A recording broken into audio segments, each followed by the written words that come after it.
Welcome to the Bible quiz. Get ready for 25 exciting questions from the book of Exodus, exploring the journey of the Israelites from slavery to freedom. Don't forget to subscribe and like to support spreading God's word. Share your scores in the comments and reflect on the lessons together. Let's dive into this amazing journey through God's timeless wisdom. Let's begin. Question 1. How many plagues did God send upon Egypt to compel Pharaoh to release the Israelites? Was it A7, B10, C12, or D14? You have 10 seconds to decide.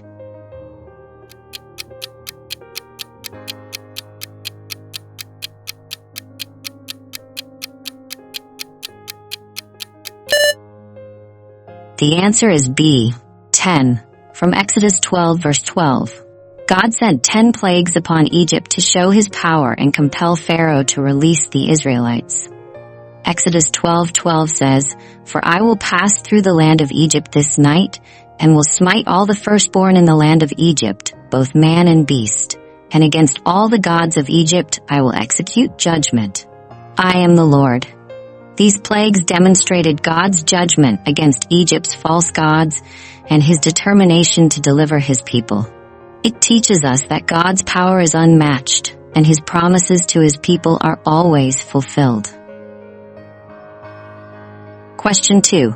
Who led the Israelites during the Exodus from Egypt? Was it A. Moses, B. David, C. Joshua, or D. Solomon? Take your time, you've got 10 seconds.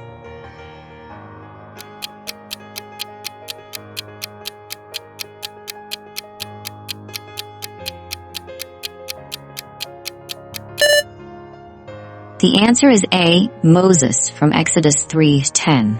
God called Moses to lead his people out of Egypt. Exodus 3:10 says, "Come now therefore, and I will send thee unto Pharaoh, that thou mayest bring forth my people the children of Israel out of Egypt." Despite his doubts, Moses showed faith and obedience, becoming a key figure in fulfilling God's promise to Abraham's descendants. Moses' leadership reminds us that God equips and strengthens those he calls to carry out his plans, even when they feel inadequate.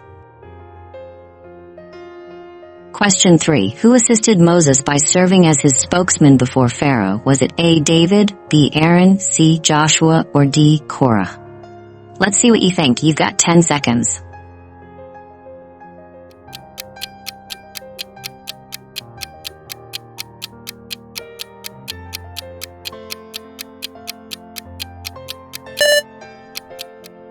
The answer is B, Aaron, from Exodus 4:14-16. Aaron supported Moses by acting as his spokesman, delivering God's message to Pharaoh. Exodus 4:16 says, "And he shall be thy spokesman unto the people, and he shall be, even he shall be to thee instead of a mouth, and thou shalt be to him instead of God." Aaron's role highlights the importance of teamwork and partnership in fulfilling God's mission. It teaches that God provides the right people to help us accomplish his plans. Question 4. Why did the Israelites cry out to God for deliverance from Egypt? Was it A. disease, B. war and chaos, C. hunger and thirst, or D. oppression and slavery? You've got 10 seconds.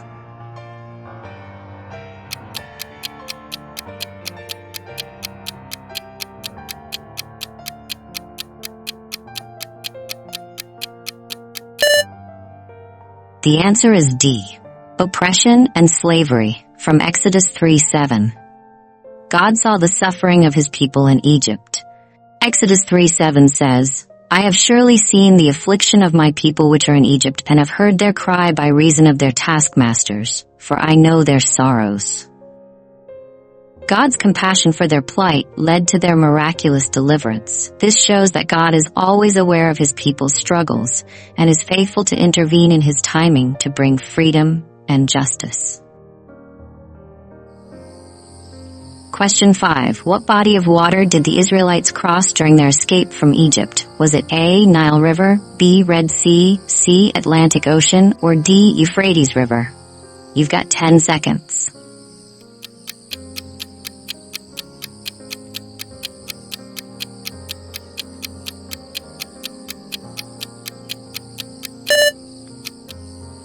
The answer is B, Red Sea, from Exodus 14:21.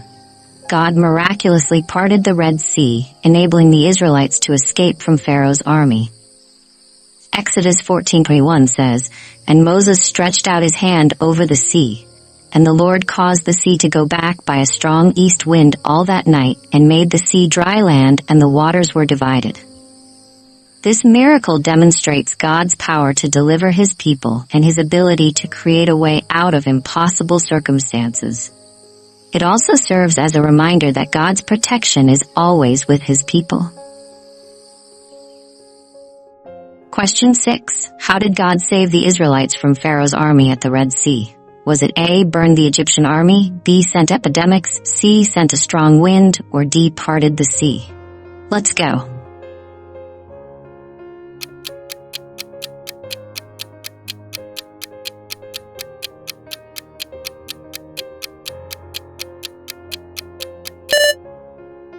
The answer is D, parted the sea, from Exodus 14, verse 21.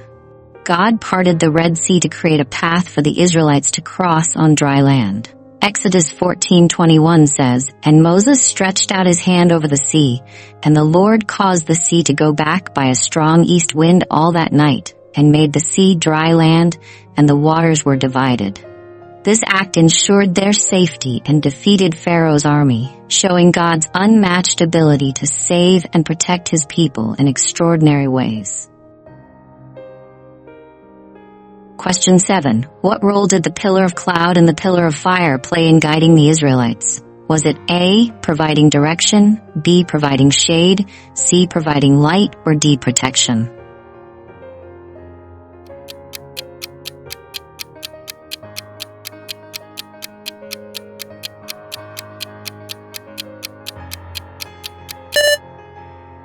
The answer is A, providing direction, from Exodus 13:21-22. The pillars guided the Israelites during their journey. Exodus 13:21 says, "And the Lord went before them by day in a pillar of a cloud, to lead them the way, and by night in a pillar of fire, to give them light, to guide day and night." These pillars symbolized God's presence and his faithful guidance. They reassured the Israelites that God was always with them, leading them to their destination step by step. Question 8. What challenges did the Israelites face while in the desert? Was it A, money, B, food and water, C, clothing, or D, weapons? You've got 10 seconds.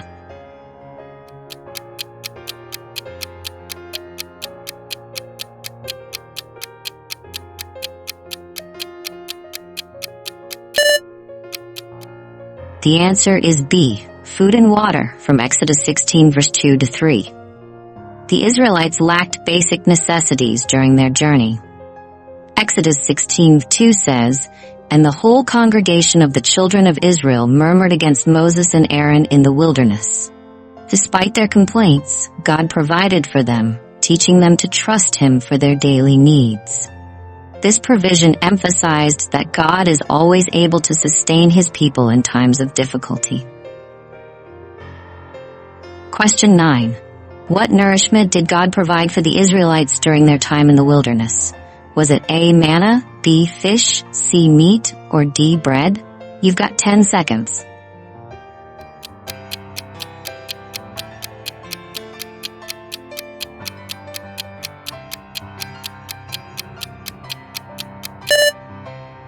The answer is A, manna, from Exodus 16:14-15. God provided manna daily to sustain the Israelites. Exodus 16:15 says, "And when the children of Israel saw it, they said one to another, 'It is manna,' for they wist not what it was.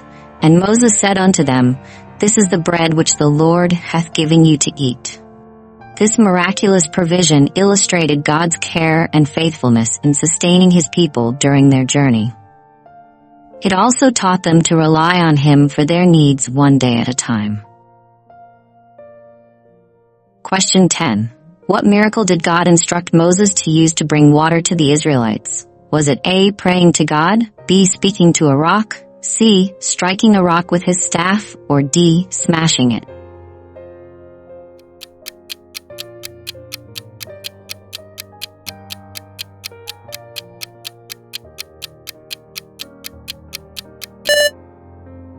The answer is C. Striking a rock with his staff, from Exodus 17:6. God instructed Moses to strike the rock at Horeb to bring forth water. Exodus 17 verse 6 says, "And thou shalt smite the rock, and there shall come water out of it, that the people may drink." This miracle showed God's power to meet his people's needs, even in the most desolate places. It reinforced that God is a provider and cares deeply for the well-being of his people. Question 11. What army attacked the Israelites during their journey through the desert? Was it A, Assyrians, B, Egyptians, C, Philistines, or D, Amalekites? You have 10 seconds.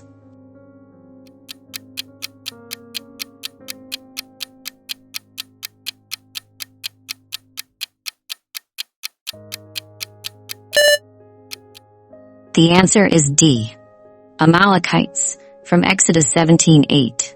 The Amalekites attacked the Israelites at Rephidim. Exodus 17:8 says, "Then came Amalek and fought with Israel in Rephidim."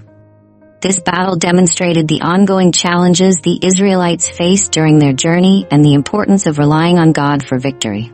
God delivered his people through his power and their obedience to his instructions. Question 12. What happened to the Israelites in battle when Moses held up his hands? Was it A, the Israelites were winning, B, the Israelites were losing, C, the battle was evenly matched, or D, the outcome was uncertain?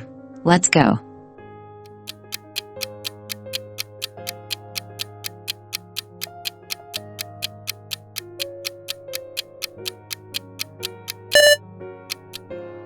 The answer is A. The Israelites were winning, from Exodus 17 verse 11. When Moses held up his hands, the Israelites prevailed.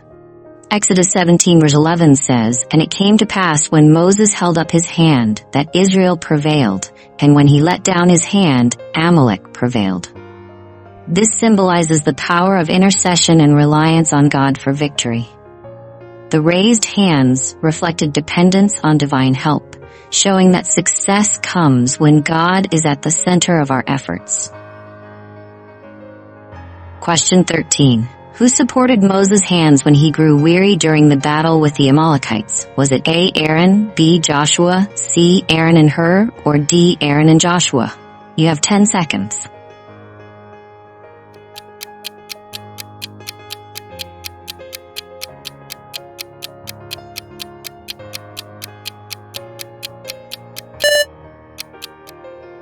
The answer is C, Aaron and Hur, from Exodus 17 verse 12.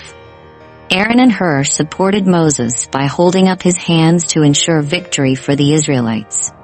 Exodus 17 verse 12 says, "But Moses' hands were heavy, and they took a stone and put it under him, and he sat thereon. And Aaron and Hur stayed up his hands, the one on the one side and the other on the other side, and his hands were steady until the going down of the sun." This teaches the value of teamwork and mutual support in accomplishing God's purposes. Question 14. What action did Moses take following the battle with the Amalekites? Was it A, declared a day of rest, B, built an altar, C, offered sacrifices to God, or D, constructed a fortress? You've got 10 seconds.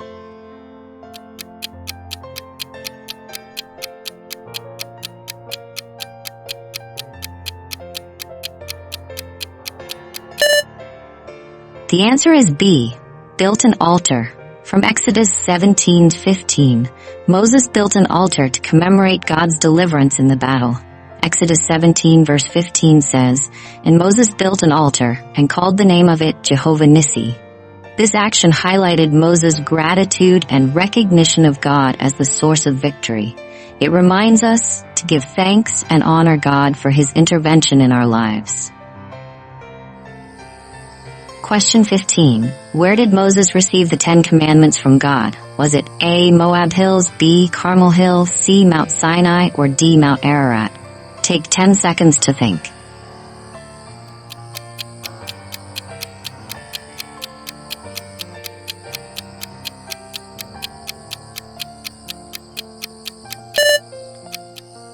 The answer is C, Mount Sinai.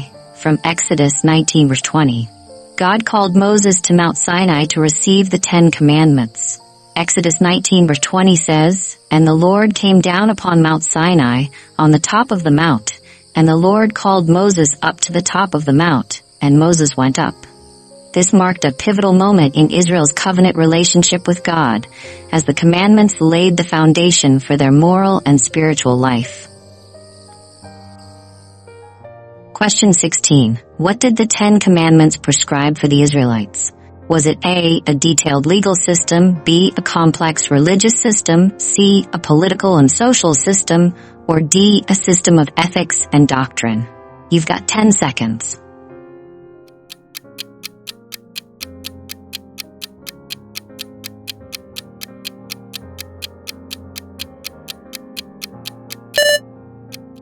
The answer is D, a system of ethics and doctrine, from Exodus 20:1-3. The 10 Commandments established moral and ethical principles for the Israelites. Exodus 20:2-3 says, "I am the Lord thy God, which have brought thee out of the land of Egypt, out of the house of bondage. Thou shalt have no other gods before me." These commandments guided the Israelites' behavior and emphasized their relationship with God and one another, serving as a blueprint for righteous living. Question 17. What material were the 10 Commandments written on? Was it A, stone, B, paper, C, fabric, or D, wood? You've got 10 seconds.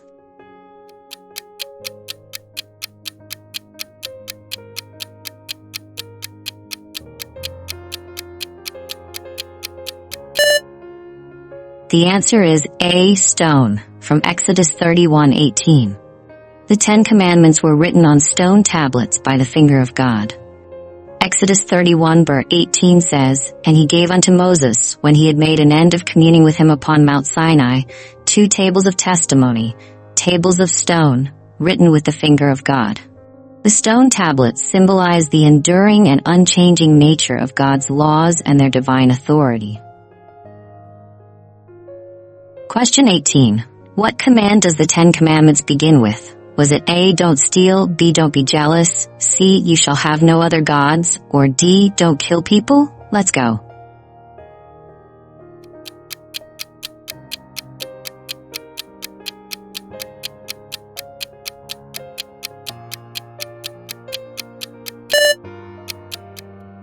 The answer is C, you shall have no other gods, from Exodus 23. The first commandment establishes God's sovereignty and calls for exclusive worship. Exodus 20 verse 3 says, "Thou shalt have no other gods before me." This commandment highlights the importance of placing God above all else in life and rejecting idolatry or competing loyalties. Question 19. What was built as a place of worship and to demonstrate God's presence among the Israelites? Was it A, temple, B, tabernacle, C, church, or D, synagogue? You've got 10 seconds.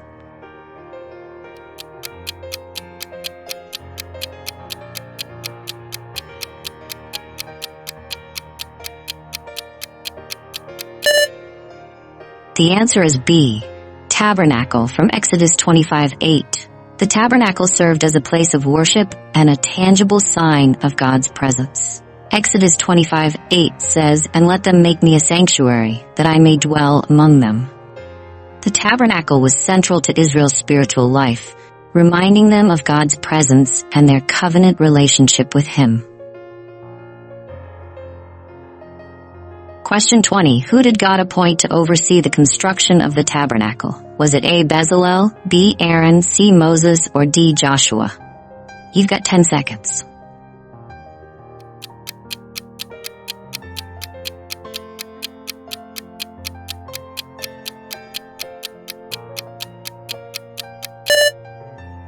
The answer is A, Bezalel, from Exodus 31 verse 2-3. Bezalel was divinely chosen and equipped with wisdom and skill to lead the construction of the tabernacle. Exodus 31:3 says, "And I have filled him with the Spirit of God, in wisdom and in understanding and in knowledge and in all manner of workmanship." This demonstrates that God empowers individuals with the necessary gifts to accomplish his purposes.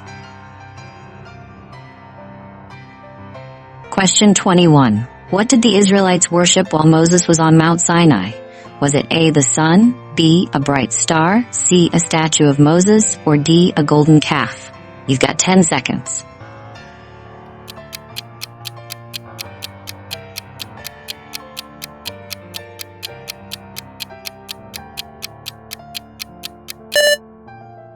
The answer is D, a golden calf, from Exodus 32:4. While Moses was on Mount Sinai, the Israelites grew impatient and asked Aaron to create a god for them. Exodus 32:4 says, "And he received them at their hand, and fashioned it with a graving tool, after he had made it a molten calf. And they said, These be thy gods, O Israel, which brought thee up out of the land of Egypt." This act of idolatry violated their covenant with God and resulted in severe consequences. It shows the dangers of impatience and turning away from God in times of uncertainty.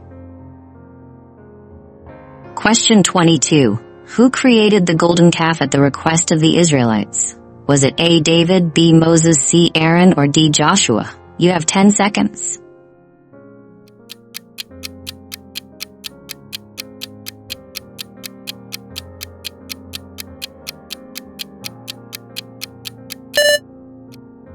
The answer is C, Aaron, from Exodus 32 verse 2-3. Aaron created the golden calf when the Israelites demanded it. Exodus 32 says, "And Aaron said unto them, Break off the golden earrings which are in the ears of your wives, of your sons, and of your daughters, and bring them unto me." Aaron's failure to stand firm against the crowd's pressure serves as a warning against compromising one's faith and principles, even in the face of strong opposition. Question 23. How did Moses react when he saw the Israelites worshiping the golden calf? Was it A, he didn't care, B, he felt happy, C, he agreed with their actions, or D, he got angry and destroyed it? You've got 10 seconds.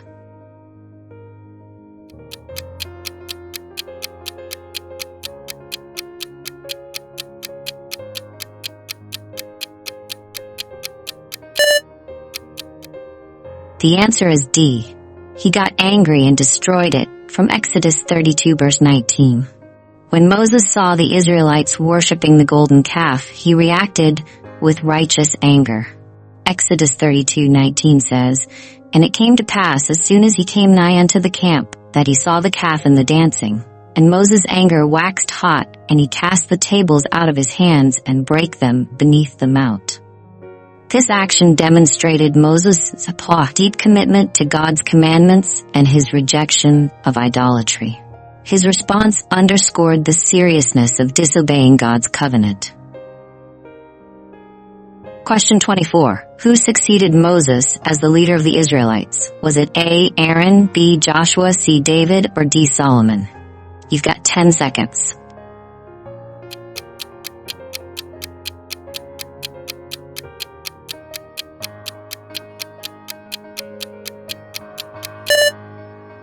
The answer is B, Joshua, from Joshua 1:1-2.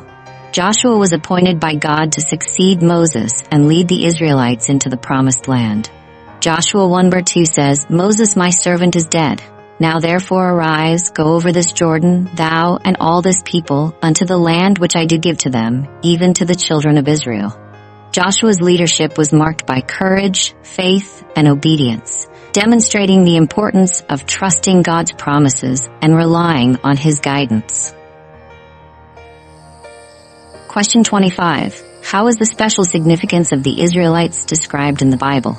Was it A, strong in faith, B, rich in heritage, C, chosen by God, or D, gifted with wisdom? You've got 10 seconds.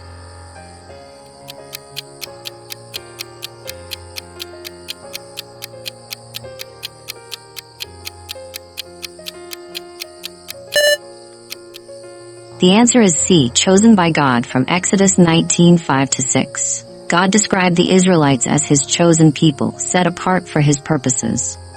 Exodus 19:5-6 says, Now therefore, if ye will obey my voice indeed, and keep my covenant, then ye shall be a peculiar treasure unto me above all people. For all the earth is mine, and ye shall be unto me a kingdom of priests and an holy nation. This highlights God's love and favor toward Israel, and their responsibility to represent him to the world. Their special status called for obedience and faithfulness to his covenant. Wow! Thank you so much for joining us in this Bible quiz. We really appreciate your participation. How did you do? Let us know in the comments. We'd love to hear your score and what you enjoyed most. Your comments also help us to get better. Please make sure to subscribe to propagate the gospel, like this video to show your support, and share it with friends and family to spread the word. Don't forget to leave a comment about topics you'd love to see next. Thank you for being part of this journey. See you in the next quiz.